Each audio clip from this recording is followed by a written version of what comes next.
You think you have time. You think 60 is the new 40 or whatever nonsense they are selling now. You think because you feel relatively healthy and your mind is still sharp and your life is finally settling into something manageable, you have decades stretching out ahead of you like a lazy Sunday afternoon. You do not. I am 92 years old. I have been alive since Franklin Roosevelt was president.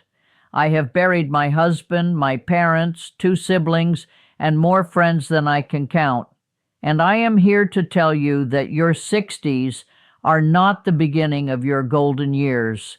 Your 60s are your last real chance to prepare for everything that comes next. And everything that comes next is harder than you think. I was a high school guidance counselor in Pittsburgh for 38 years. I retired when I was 70, which means I spent my 60s winding down a career, helping my kids through their own midlife struggles, and starting to think about what came next. I thought I was prepared. I had saved money. I had plans. I had a husband I loved and children who called regularly and grandchildren who lit up when I walked in the room. I was not prepared for any of it. I was not prepared for my body to start betraying me in ways I could not fix. I was not prepared for the loneliness that comes when your friends start dying faster than you can process each loss.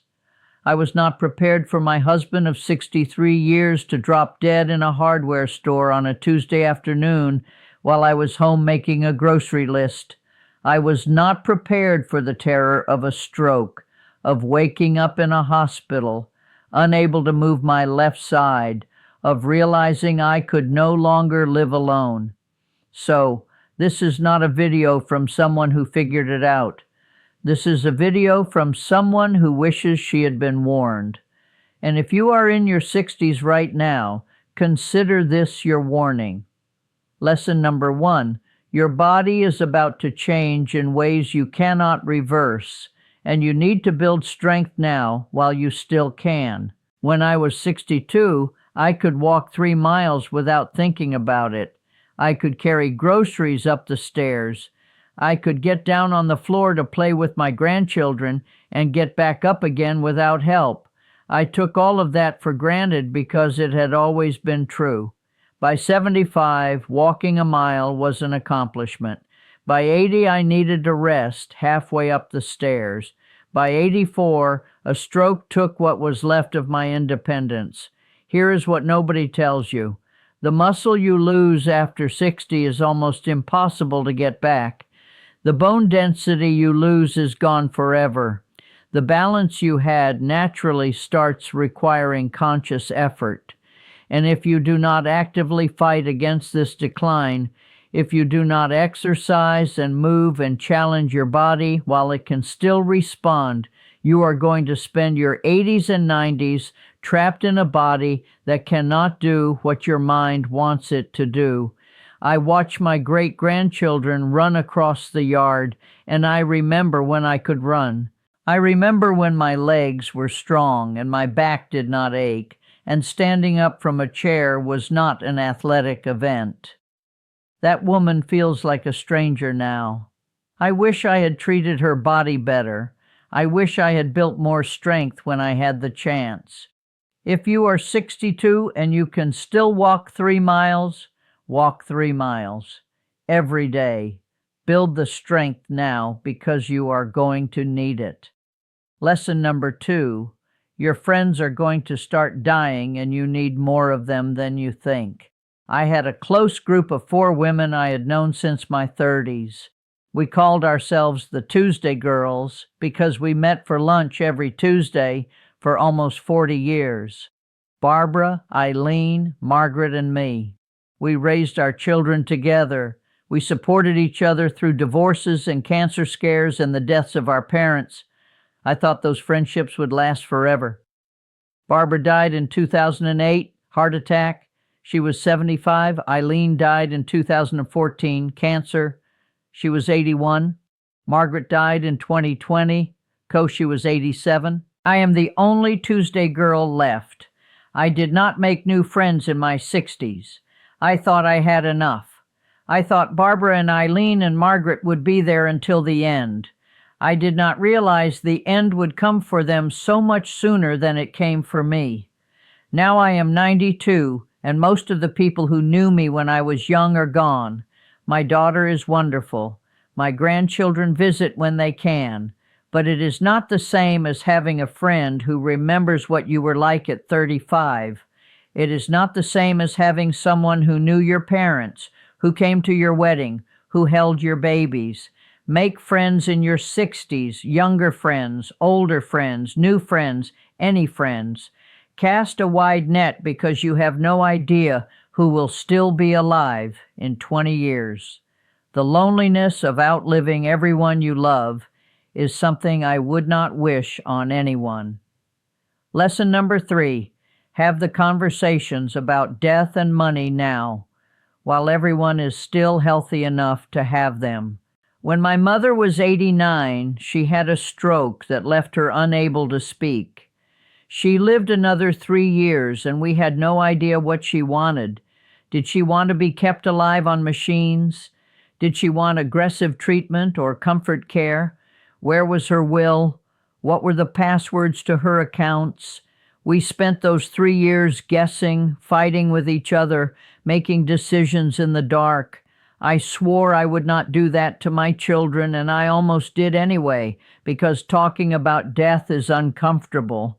Because nobody wants to sit down with their kids and say, "Here is what I want you to do when I am dying. Here is where the money is. Here is who gets what." It feels morbid, it feels premature, it feels like you are inviting death into the room. But death is coming whether you invite it or not. And if you do not have these conversations while you can still have them, you are leaving a mess for the people who love you. I finally had the conversation with Lisa and Michael when I was 74. I should have done it at 64. I should have done it the moment I had grandchildren and realized there were people who would be affected by my death. Do not wait until you are sick. Do not wait until there is a crisis. Have the conversation now. Lesson number 4. Retirement will not save you. It will expose you. I spent my whole career looking forward to retirement. No more early mornings.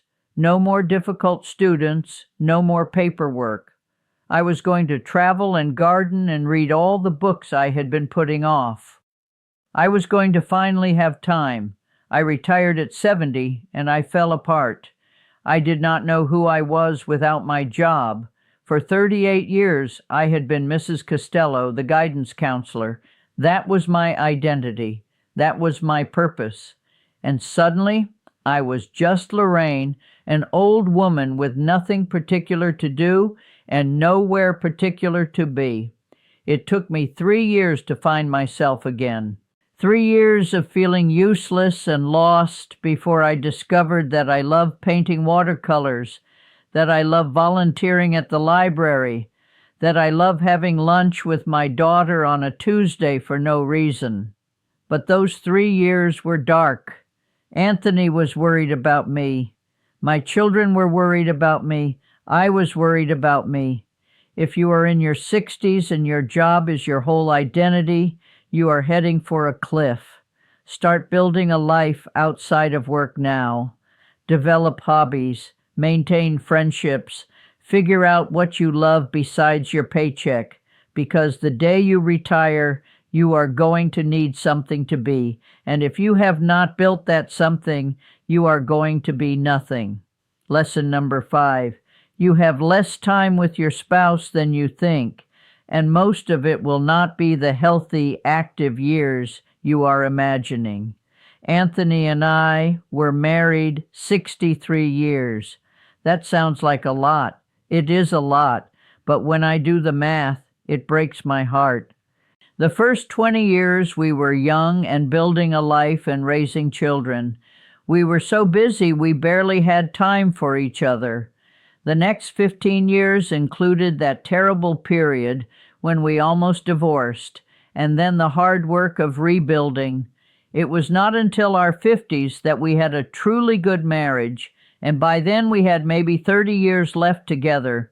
Of those 30 years, 10 were healthy and active. We traveled, we enjoyed our grandchildren, we had energy and curiosity and functional bodies. Then Anthony started slowing down. Then I had my stroke. The last 10 years of our marriage, we were managing decline, doctor's appointments and medications, and the slow narrowing of what we could do together. I am not saying those years were not good. They were. I would give anything to have Anthony back, even in a wheelchair, even confused, even dying. But I wish I had understood in my 60s that the window for adventure was closing. I wish we had taken more trips, stayed out later, said yes to more invitations. I wish I had not assumed we had unlimited healthy years ahead. You do not. Nobody does. Use the good years while you have them. Lesson number 6. Forgive everyone now, because later you will not have the chance. My brother Frank and I did not speak for 8 years. It was a stupid fight over our mother's care, over money, over things that seemed so important at the time. I was 67 when we stopped talking. I was convinced I was right. I was convinced he owed me an apology. Frank died of a heart attack at 79. He died while we were still not speaking. And now I will never get to tell him I am sorry.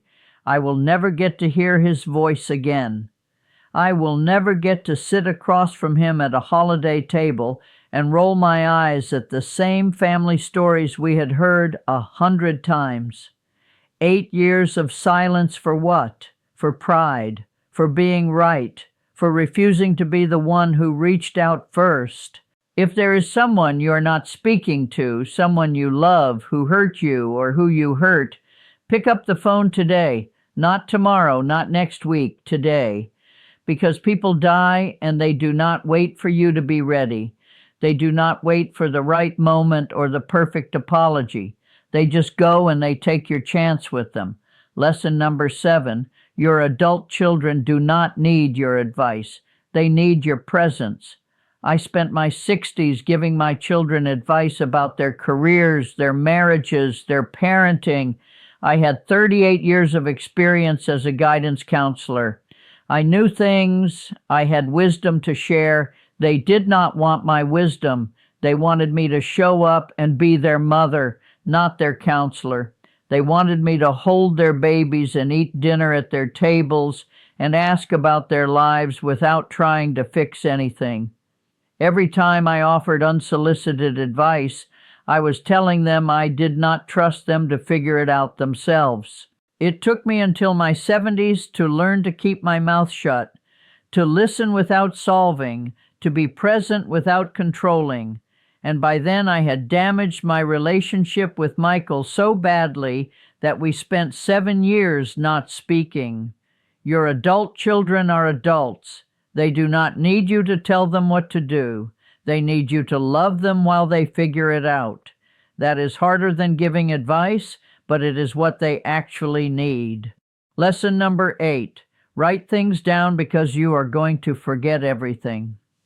I have 11 grandchildren and 6 great-grandchildren. I cannot remember all their birthdays without looking at the list I keep in my nightstand. I cannot remember what I had for breakfast yesterday. I cannot remember conversations I had last week. This is normal. This is what happens to every brain that lives long enough. But it is terrifying. And if you do not prepare for it, you will lose things that matter. Write down your memories. Write down your family stories. Write down the recipes your mother taught you and the way your father laughed and the name of your first dog.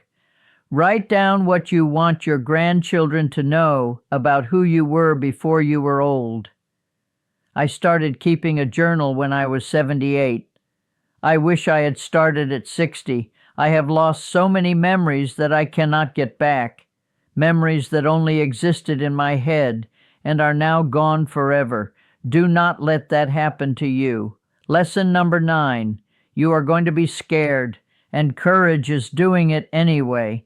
I was terrified of getting old, terrified of losing Anthony, terrified of being alone, of being sick, of being dependent.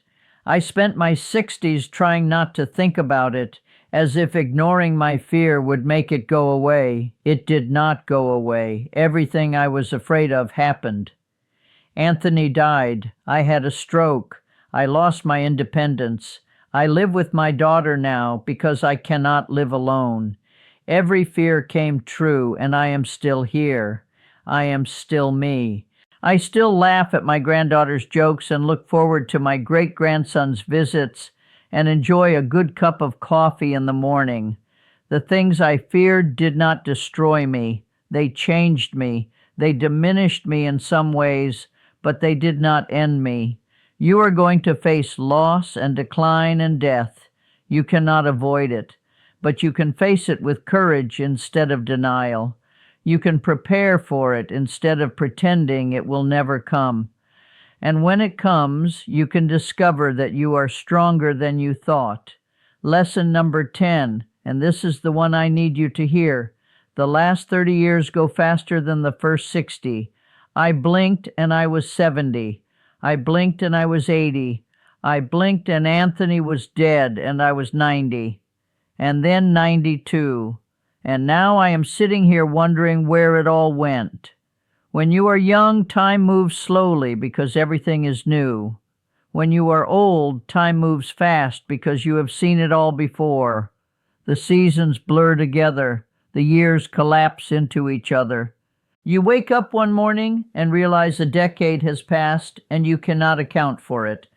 I am not saying this to frighten you. I am saying this so you pay attention. Pay attention to your 60s. Pay attention to your 70s. Pay attention to every single day because it is going faster than you think, and you cannot slow it down, and you cannot get any of it back. My husband Anthony died 6 years ago, 63 years together, and then he was gone in 45 minutes. A stroke in the plumbing aisle of the hardware store. That is where they found him. Surrounded by PVC pipes and copper fittings. He was a plumber for 40 years. He would have thought that was funny. I talk to him every night before I fall asleep. I tell him about my day. I tell him about the grandchildren. I tell him I miss him. He does not answer, but I keep talking anyway.